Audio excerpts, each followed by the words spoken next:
Salut à tous! Alors on se retrouve après un long moment d'absence pour une nouvelle vidéo. On va vous proposer deux recettes. Une première recette, ça va être un liquide vaisselle, donc pour les personnes qui n'ont pas forcément de la vaisselle ou qui préfèrent faire leur vaisselle à la main. Et la deuxième recette, c'est un produit pour se nettoyer les mains, un savon liquide. Alors ces deux produits sont biodégradables, c'est-à-dire qu'ils respectent l'environnement et surtout ils ne sont pas toxiques. Sachant que les liquides vaisselle sont souvent la première cause d'intoxication aux produits ménagers dans les foyers. Surtout pour les petits enfants, on entend souvent des histoires. Voilà, donc en barre d'infos, vous trouverez un article sur le danger justement des produits ménagers. Vous pourrez cliquer sur le lien et puis il y aura tout plein d'informations. C'est hyper pratique. En plus de ça, comme d'habitude, fabriquer ces produits là, c'est assez économique, et rapide, ludique. Vous verrez. Voilà, nous on fait ces recettes très souvent. On vous laisse avec les recettes. C'est parti. Puis, à très bientôt pour une nouvelle vidéo. Salut. Salut.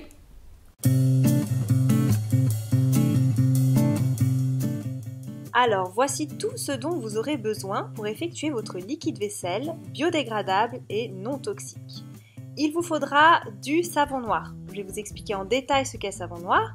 C'est un mélange d'olive noire macérée dans du sel, de l'huile et de la potasse. Alors la potasse, la potasse est issue de cendres de bois et c'est ce qui donne des savons mous, voire même liquides. Le savon noir, on l'utilise aussi bien en cosmétique qu'en produit d'entretien pour la maison. C'est un produit hyper économique et très efficace. Il est dégraissant, détachant. On peut l'utiliser sur différentes surfaces comme le cuir, le parquet, le lino.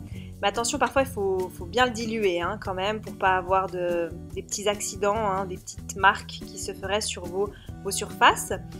Dans cette recette, nous l'utiliserons pour son pouvoir dégraissant. Il est important de savoir que le savon noir ne mousse pas, donc votre liquide vaisselle ne moussera malheureusement pas. On ajoutera ensuite l'incontournable vinaigre blanc qui fait briller la vaisselle et est anti-calcaire, des cristaux de soude, à ne pas confondre avec la soude caustique qui est plutôt très irritante, voire même dangereuse. Les cristaux de soude sont constitués de craie et de sel, ils dégraissent, désinfectent et surtout ils ne sont pas dangereux pour l'environnement. Du bicarbonate pour son pouvoir anti-calcaire, ainsi que de l'eau. Comme vous pouvez le voir, chez nous, nous filtrons l'eau du robinet, tout simplement pour avoir une eau un peu moins agressive pour la peau. Et enfin, de l'huile essentielle. Alors moi, j'ai choisi l'huile essentielle de pamplemousse pour l'odeur, mais vous pouvez choisir une huile essentielle de basilic, par exemple, qui donnera une odeur très sympathique à votre produit. Concernant le matériel, il vous faudra un saladier, un entonnoir, une cuillère, un flacon vide pouvant contenir votre liquide vaisselle et je viens de me rendre compte que le doseur ne nous sert à strictement rien du tout. Alors c'est parti pour la recette. Comme d'habitude, on commence toujours par désinfecter le contenant. Puis on débute avec les 25 cuillères de savon noir. Je précise qu'il y a des savons noirs qui sont beaucoup plus visqueux que le mien. Si c'est le cas du vôtre, vous n'aurez pas besoin de mettre autant de cuillères, entre 15 et 20, parfois ça suffit largement. Puis une cuillère à soupe de bicarbonate, puis une cuillère à soupe de vinaigre blanc que vous essayerez de ne pas verser sur le bicarbonate, sinon votre mélange va mousser. Donc vous pouvez également mélanger au préalable le savon noir avec votre cuillère de bicarbonate avant d'y ajouter votre cuillère à soupe de vinaigre blanc. On mélange ensuite le tout. Ajoutez ensuite à votre mélange une cuillère à soupe de soude en cristaux. Concernant cette étape, vous pouvez manipuler les cristaux de soude avec des gants. D'ailleurs, il sera de toute façon conseillé de faire votre vaisselle avec des gants parce que de toute façon, c'est un petit peu irritant pour la peau. Donc, c'est pas l'idéal d'y appliquer comme ça à même la peau. Versez ensuite votre mélange à l'aide de l'entonnoir dans le récipient en plastique. Puis j'ajoute environ 20 gouttes d'huile essentielle de pamplemousse dans ma préparation. Je mélange une première fois le tout, assez rapidement, assez énergiquement.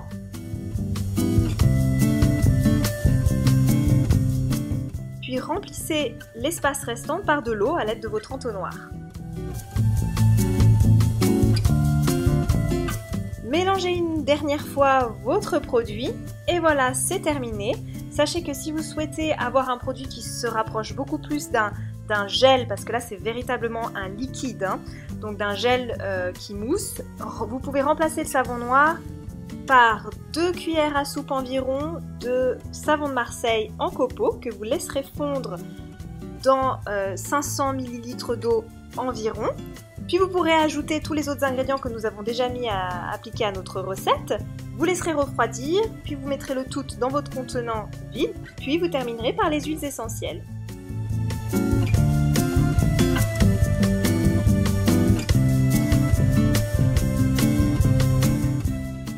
Alors, pour fabriquer notre savon pour les mains, j'utilise du savon de Marseille en copeaux. Si vous avez du savon de Marseille en pavé, vous devrez donc le râper. Attention d'utiliser du vrai savon de Marseille.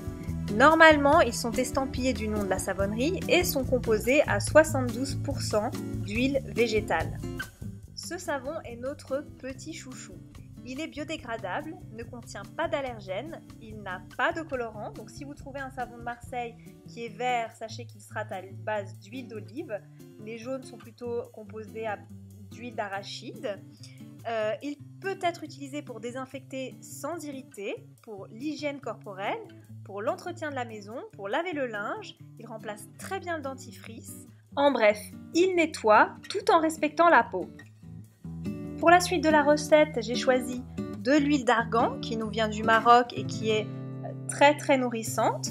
Mais vous pourrez mettre d'autres types d'huile, comme par exemple de l'huile d'olive, et vous aurez un savon à l'huile d'olive, ou alors de l'huile d'amande douce. Il faudra encore de l'eau, une casserole, une cuillère, un entonnoir et évidemment un contenant que vous aurez préalablement désinfecté. Alors, on commencera par 500 ml d'eau, de préférence de l'eau filtrée, pour les mêmes raisons que tout à l'heure. Vous mettrez cette eau à bouillir. Une fois l'eau bouillante, vous pouvez ajouter 3 cuillères à soupe de savon de Marseille. À savoir que plus vous mettrez de savon de Marseille dans votre préparation, plus votre savon sera épais et visqueux. Baissez le feu afin de laisser gentiment les copeaux fondre. Dès que le mélange est complètement homogène, retirez la casserole du feu, puis laissez refroidir quelques minutes.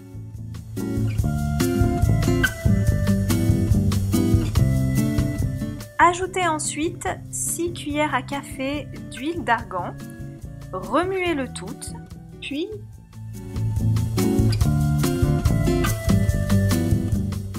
c'est donc à cet instant que vous pourrez verser quelques gouttes d'huile essentielle pour ajouter une fragrance à votre savon. Donc pour ma part, j'ajoute 10 gouttes d'huile essentielle de lemongrass pour ce côté un petit peu citronné très agréable. Mais vous pouvez aussi laisser une odeur neutre à votre savon, puisque le savon de Marseille a quand même une petite odeur agréable, donc vous n'êtes pas obligé d'ajouter des huiles essentielles. Versez ensuite le mélange à l'aide de l'entonnoir dans votre contenant vide. Après quelques heures, vous vous apercevrez que votre savon commence à figer et aura une texture beaucoup plus visqueuse. Je vous recommande, avant chaque utilisation de ces deux produits, de ne pas hésiter à les remuer.